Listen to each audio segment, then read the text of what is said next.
शाम ढलने को थी। सभी आगंतुक धीरे धीरे अपने घरों को लौटने लगे थे। तभी बीरबल ने देखा कि एक मोटा सा आदमी शर्माता हुआ चुपचाप एक कोने में खड़ा है। बीरबल उसके निकट आता हुआ बोला, लगता है तुम कुछ कहना चाहते हो। बेहिचक कह डालो जो कहना है। मुझे बताओ, तुम्हारी क्या समस्या है। वह मोटा व्यक्ति सकुचाता हुआ बोला, मेरी समस्या यह है कि मैं पढ़ा लिखा नहीं हूँ। मैंने अपनी शिक्षा पर ध्यान नहीं दिया, जिसका मुझे खेद है। मैं भी समाज में सिर उठाकर सम्मान से जीना चाहता हूँ, पर अब नहीं लगता है ऐसा कभी नहीं हो पाएगा। नहीं, कोई देर नहीं, ऐसा जरूर होगा यदि तुम हिम्मत न हारो और परिश्रम करो।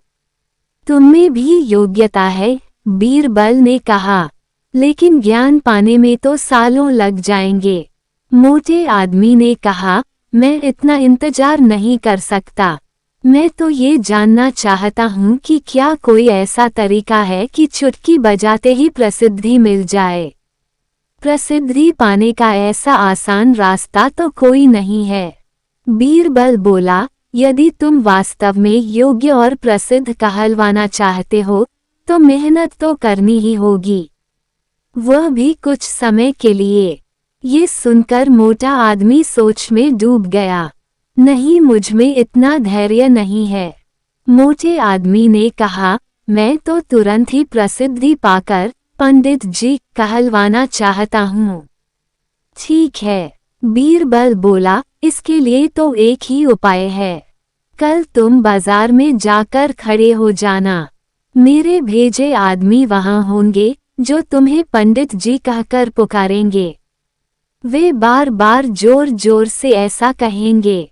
इससे दूसरे लोगों का ध्यान इस ओर जाएगा, वे भी तुम्हें पंडित जी कहना शुरू कर देंगे। ऐसा होना स्वाभाविक भी है, लेकिन हमारा नाटक तभी सफल होगा जब तुम गुस्सा दिखाते हुए उन पर पत्थर फेंकने लगोगे या हाथ में लाठी लेकर उनको दौड़ाना होगा तुम्हें। लेकिन सतर्क रहना, गुस्से का सिर्फ दिखावा भर करना है तुम्हें।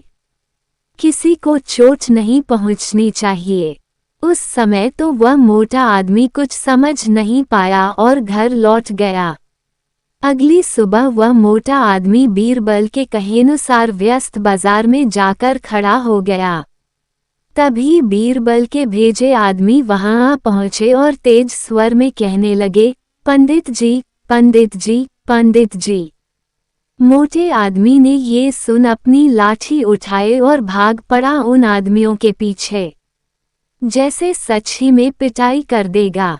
बीरबल के भेजे आदमी वहां से भाग निकले, लेकिन पंडित जी का राग अलापना उन्होंने नहीं छोड़ा।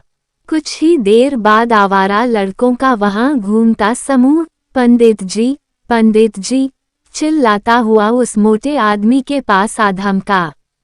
बड़ा मजेदार दृश्य उपस्थित हो गया था। मोटा आदमी लोगों के पीछे दौड़ रहा था और लोग पंडित जी कहते हुए नाच गाकर चिल्ला रहे थे। अब मोटा आदमी पंडित जी के नाम से प्रसिद्ध हो गया। जब भी लोग उसे देखते तो पंडित जी कहकर ही संबोधित करते। अपनी ओर से तो लोग ये कहकर उसका मजाक उड़ाते थे कि वह उन पर पत्थर फेंकेगा या लाठी लेकर उनके पीछे दौड़ेगा। लेकिन उन्हें क्या पता था कि मोटा तो चाहता ही यही था। वह प्रसिद्ध तो होने ही लगा था। इसी तरह महीनों बीत गए। मोटा आदमी भी थक चुका था। वह ये भी समझ गया था कि लोग उसे सम्मानवश पंडित जी नहीं कहते, बल्कि ऐसा कहकर तो वे उसका उपहास करते हैं। लोग जान गए थे कि पंडित कहने से उसे गुस्सा आ जाता है। वह सोचता था कि शायद लोग मुझे पागल समझते हैं। ये सोचकर वह इतना परेशान हो गया कि फिर से बीरबल के पास जा पहुंचा। वह बोला, मैं मात्र पंडित जी कहलाना नहीं चाहता। वैसे मुझे स्वयं को पंडित कहलवाना पसंद है और कुछ समय तक ये सुनना मुझे अच्छा भी लगा। लेकिन अब मैं थक चुका हूँ। लोग मेरा सम्मान नहीं करते, वो तो मेरा मजाक उड़ाते हैं। मोटे आदमी को वास्तविकता का आभास होने लगा था। मोटे आदमी को ये कहता देख बीरबल हंसता हुआ ये बोला, मैंने तो तुमसे पहले ही कह दिया था कि तुम बहुत समय तक ऐसा नहीं कर पाओगे। लोग तुम्हें वह सब कैसे कह सकते हैं जो तुम हो ही नहीं। क्या तुम उन्हें मूर्ख समझते हो? जाओ, अब कुछ समय किसी दूसरे शहर में जाकर बिताओ। जब लौटो तो उन लोगों को नजरअंदाज कर देना जो तुम्हें पंडित जी कहकर पुकारें। एक अच्छे, सभ्य व्यक्ति की तरह आचरण करना। शीघ्र ही लोग समझ जाएंगे कि पंडित जी कहकर तुम्हारा उपहास करने में कुछ नहीं रखा और वे ऐसा कहना छोड़ देंगे। मोटे आदमी ने बीरबल के निर्देश पर अमल किया। जब वह कुछ माह बाद दूसरे शहर से लौटकर आया तो लोगों ने उसे पंडित जी कहकर परेशान करना चाहा, लेकिन उसने कोई ध्यान न दिया। अब वह मोटा आदमी खुश था कि लोग उसे उसके असली नाम से जानने लगे हैं। वह समझ गया था कि प्रसिद्धि पाने की सरल राह कोई नहीं है।